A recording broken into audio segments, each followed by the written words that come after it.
നമുക്ക് മാമ്പഴ പുളിശ്ശേരി ഉണ്ടാക്കാം. അതിന് വേണ്ടിയിട്ട് 2 മാങ്ങ എടുത്തിട്ടുണ്ട്. തൈര് അധികം പുളിയില്ലാത്ത തൈരാണ്. പിന്നെ കുറച്ച് തേങ്ങ എടുത്തിട്ടുണ്ട്. ഒരു 5 പച്ചമുളക് എടുത്തിട്ടുണ്ട്. മിക്സിയുടെ ജാറിലേക്ക് തേങ്ങ ഇട്ട് കൊടുക്കാം. 1/4 കപ്പ് തേങ്ങ ഉണ്ടാവും. ഇതിലേക്ക് കുറച്ച് വെള്ളം കൂടി ഒഴിച്ച് കൊടുക്കാം. 1/2 ടീസ്പൂൺ മഞ്ഞൾപ്പൊടി ഇട്ട് കൊടുക്കാം. പിന്നെ 1/2 ടീസ്പൂൺ നല്ല ജീരകം ഇട്ട് കൊടുക്കാം, ചെറിയ ജീരകം.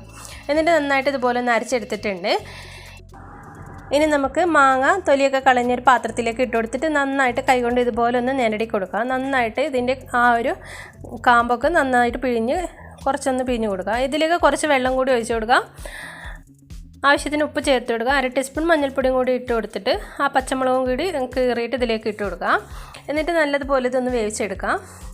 അപ്പോൾ ഒരുപാട് വെന്ത് ഇങ്ങനെ അലിഞ്ഞു പോവേണ്ട. അല്ലെങ്കിൽ തന്നെ നമ്മളൊരു 10 മിനിറ്റ് 5 മിനിറ്റ് കഴിയുമ്പോൾ തന്നെ ഇതുപോലെ നന്നായിട്ട് വെന്ത് ഉടഞ്ഞ് പാകത്തിനായിട്ട് വന്നിട്ടുണ്ടാവും. ഇതിലേക്ക് ഞാൻ 1/4 കപ്പ് വെള്ളമേ ഞാൻ ഒഴിച്ച് കൊടുത്തിട്ടുള്ളൂ.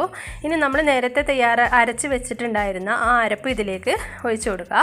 എന്നിട്ട് ആ മിക്സിയുടെ ജാറിലേക്ക് കുറച്ച് വെള്ളം കൂടി ഒഴിച്ചിട്ട് അതും കൂടി ഇതിലേക്ക് ചേർത്ത് കൊടുക്കുക. എന്നിട്ട് നല്ലതുപോലെ തിളച്ച് വരുന്ന സമയത്ത് നമുക്കിതിലേക്ക് ആവശ്യത്തിന് തൈരും കൂടി ചേർത്തിട്ട് ജസ്റ്റ് ഒന്ന് തിളച്ച് വരുമ്പോൾ നമുക്ക് ഫ്ലെയിം ഓഫ് ചെയ്യാം. ഇനി നല്ലതുപോലെ ഒന്ന് തിളച്ച് വരുമ്പോൾ നമുക്ക് തൈരും കൂടി ഇതിലേക്ക് ചേർത്ത് കൊടുക്കാം. അപ്പോൾ ഒരുപാട് പഴുത്ത മാങ്ങയല്ല, എങ്കിലും അത്യാവശ്യം മധുരമൊക്കെ ഉണ്ട്. പിന്നെ പുളിയൊന്നും ഇല്ല, നല്ല മാങ്ങ തന്നെയാണ് എടുത്തിട്ടുള്ളത്. അപ്പോൾ നല്ലതുപോലെ തിളച്ച് വന്നിട്ടുണ്ട്. ഇനി ഇതിലേക്ക് തൈരും കൂടി ചേർത്ത് കൊടുക്കുക. അപ്പോൾ ഒരു 1/4 കപ്പ് തൈര് ഞാൻ മിക്സിയുടെ ജാറിലിട്ടിട്ട് ഒന്ന് കറക്കിയതിന് ശേഷം ഇതിലേക്ക് ഒഴിച്ച് കൊടുക്കണം. അപ്പോൾ ആ കട്ടകളൊക്കെ നന്നായിട്ടൊന്ന് ഉടഞ്ഞ് കിട്ടും, നല്ല സ്മൂത്തായിട്ട് കിട്ടുകയും ചെയ്യും. ഇത്രയും മതി. ഇനി ജസ്റ്റ് തിള വരുന്ന സമയത്ത് നമുക്ക് ഫ്ലെയിം ഓഫ് ചെയ്യാം, ഒരുപാട് തിളച്ച് മറിയണ്ട. അപ്പോൾ നമ്മുടെ അടിപൊളി മാമ്പഴ പുളിശ്ശേരി ഇവിടെ റെഡി ആയിട്ടുണ്ട്. ഒന്ന് തിളച്ച് വരട്ടെ.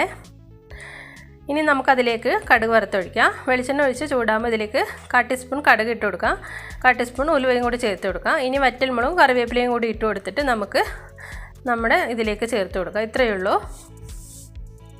ഇനി നമുക്കിതൊരു പാത്രത്തിലേക്ക് സെർവ് ചെയ്യാം.